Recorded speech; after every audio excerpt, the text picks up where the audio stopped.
पुण्यात मुलींची पोलीस भरती होत आहे। या भरतीसाठी पुण्यात मुलींची तोबा गर्दी पाहायला मिळत आहे। कारागृह महिला पोलीस भरतीच्या 531 जागांसाठी 3000 उमेदवार मुली दाखल झाल्या आहेत। नुकताच मगरपट्टा सिटीमधील नोकरीच्या मुलाखतीसाठी काही किलोमीटरची रांग लागल्याचा व्हिडिओ समाज माध्यमांवर व्हायरल झाला होता। त्यानंतर आता शिवाजीनगर पोलीस मुख्यालयातील घटनेनंतर पुन्हा एकदा बेरोजगारीची दाहकता समोर आली आहे।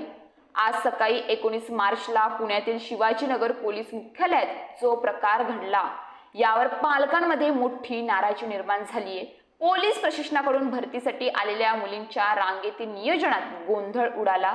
गेटवर झालेल्या गर्दीमुळे लोखंडी गेट तुटून पडला आणि त्यावरून मुली आतमध्ये पळत सुटल्या।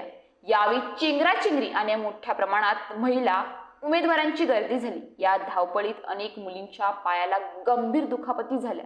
यावेळी उमेदवारांचे पालक प्रशिक्षणावर संतप्त झाले।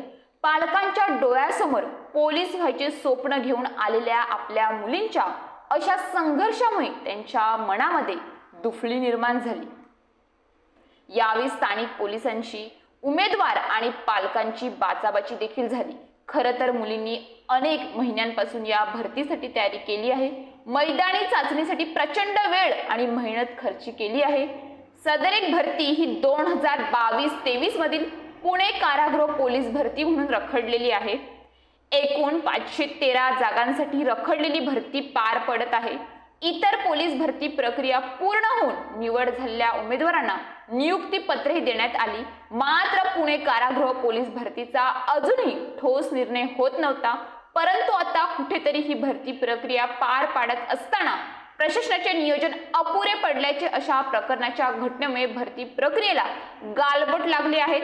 प्रशासनाच्या अशा अकार्यक्षमते व्यवस्थेमुळे मैदानी चाचणीमध्ये आपली मेहनत तर व्यर्थ जाणार नाही ना, अशी भावना विद्यार्थी आणि पालकांमधून दिसत आहे। तर या घटनेबाबत पोलीस उपायुक्त संदीप भाजीभाकरे म्हणाले, अत्यंत शांतपणे येथे प्रक्रिया सुरू आहे।